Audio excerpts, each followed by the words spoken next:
నమస్కారం అండి, నా పేరు కౌశిక్. నేను ఒక డిప్లొమా విద్యార్థిని. సో ఇక్కడ మేము స్ట్రైక్ చేయడానికి గల కారణం ఏంటంటే మా ఎస్బిటెట్ని ఏదైతే డిప్లొమా పాలిటెక్నిక్ ఉందో అది శక్తిలో ఇంక్లూడ్ చేస్తామని సీఎం రేవంత్ రెడ్డి గారు జియో నెంబర్ 97 అనేది పాస్అవుట్ చేయడం జరిగింది. సో దీనికి మేము 100% అపోజ్ చేస్తున్నాము. Every polytechnic student, every polytechnic విద్యార్థి ఎవరైతే ఉన్నారో వీళ్ళందరం మేము ప్రొటెస్ట్కి అండ్ దెన్ స్ట్రైక్ అనేది దిగడం జరిగింది. సో ఇక్కడ ప్రాబ్లం ఏంటంటే మీరు శక్తి స్కీమ్ని ఎస్బిటెట్తో ఇంప్లిమెంట్ చేయడం వల్ల మాకు డిసడ్వాంటేజ్ అంటే మాకు లేటరల్ ఎంట్రీకి ఛాన్స్ ఉండదండి. సో మేము డిప్లొమా అనేది ఊకే ఏం చేయలేదు, ఎంతో కష్టపడి చదివి ర్యాంక్ కొట్టి తెచ్చుకున్న వాళ్ళమే.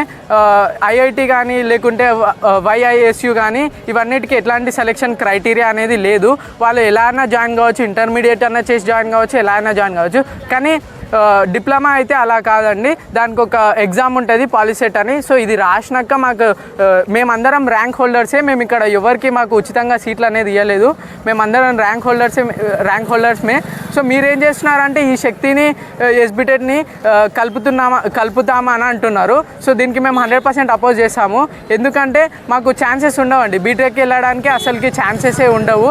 ప్లస్ మాది ఒక టెక్నికల్ ఎడ్యుకేషన్, మేము ఒక సపరేట్ డిపార్ట్మెంట్ లాగా. అంటే ఇప్పుడు బీటెక్కి ఏదైతే అడ్వాన్స్గా నేర్పిస్తారో సో మాకు అది డిప్లొమాలోనే స్టార్టింగ్గా నేర్పించడం జరుగుతుంది.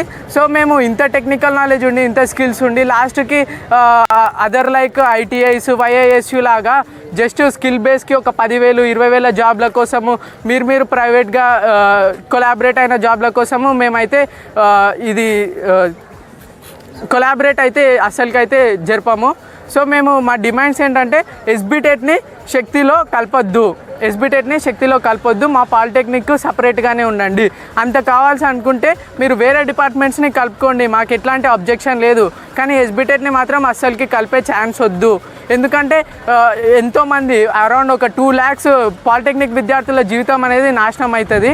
సో దీనికి మీరు ఖచ్చితంగా రెస్పాండ్ కావాలి CM Revanth Reddy sir and then our education minister. So మా బాధలు వినండి, అందరు స్టూడెంట్స్ యొక్క కన్సర్న్స్ వినండి, వాళ్ళని రివ్యూస్ అడగండి, ఫీడ్బ్యాక్స్ అడగండి, మీకు నచ్చదా అని అడగండి, ఎవ్రీ డిపార్ట్మెంట్ని అడగండి. ఒకవేళ వాళ్ళు అగ్రీ చేస్తే మీరు ఇంప్లిమెంట్ చేసుకోవచ్చు, కానీ అగ్రీ చేయకుంటే మీరు అస్సలకి ఇంప్లిమెంట్ చేయొద్దు అని మేము కోరుకుంటున్నాము. సో ఇదే మా డిమాండ్ అండ్ థ్యాంక్ యూ. నా పేరు మధుహాసిని, నేను KDR government polytechnic college Wanaparthy నుంచి మాట్లాడుతున్నాను. ఈ శక్తి స్కీమ్ అనడం వల్ల దీన్ని ఇంప్లిమెంట్ చేయడం వల్ల ఈ 3 years కష్టపడి చదివిందంతా వృధా అవుతుంది. ఈసెట్ ఎగ్జామ్ తీసేస్తే మేము బీటెక్ మళ్ళీ చేయలేము, చాలా దానికి కష్టపడి మళ్ళీ ఇంటర్ చదివో లేకపోతే ఐటీఐ చేసో మళ్ళీ చేయాల్సి వస్తుంది. సో దానికి కొంచెం అర్థం చేసుకోవాలని వేడుకుంటున్నాను. ఈ 3 years కష్టపడ్డదంతా వేస్ట్ అవుద్ది, మళ్ళీ మేము ఇంటికి వెళ్ళి కూర్చోవాలి సార్. ఇది కొంచెం మైండ్లోకి తీసుకోమని వేడుకుంటున్నాం. అండ్ అలాగే ఇంజనీర్ సార్ క్రిమినల్ వేస్ట్ అని మీకు నచ్చిన స్టేట్మెంట్స్ పాస్ చేస్తే మేమందరం చదివి వేస్ట్ సార్. 10th తర్వాత మేము టెక్నికల్ ఎడ్యుకేషన్ నేర్చుకుంటున్నాం సార్, టెక్నికల్ లాజికల్ ఇవన్నీ నేర్చుకుంటున్నాం కదా సార్. జస్ట్ ఇంటర్ వాళ్ళలా కాదు, ఐటీఐ వాళ్ళలా కాదు, వాళ్ళనేం తక్కువ చేయట్లేదు సార్. అయినా వాళ్ళ స్టాండర్డ్స్ కన్నా మా స్టాండర్డ్స్, మా సిలబస్ చాలా డిఫరెంట్ కదా సార్. మేము ఇంత కష్టపడి చదివి లాస్ట్కి వస్తే మీరు దాన్ని తీసేస్తా అంటే ఎటు కాకుండా మాకు శాలరీస్ తక్కువ, మాకు ఐడెంటిటీ లేదు, మాకు అన్నిట్లో తక్కువ చేసి ఈ సెట్ కూడా లేకుండా చేస్తే, బీటెక్ కూడా లేకుండా చేస్తే మేము ఎక్కడికి వెళ్ళాలి సార్. కొంచెం ఇది ఇంప్లిమెంట్ కాకుండా చూడాలని వేడుకుంటున్నాం సార్, ప్లీజ్.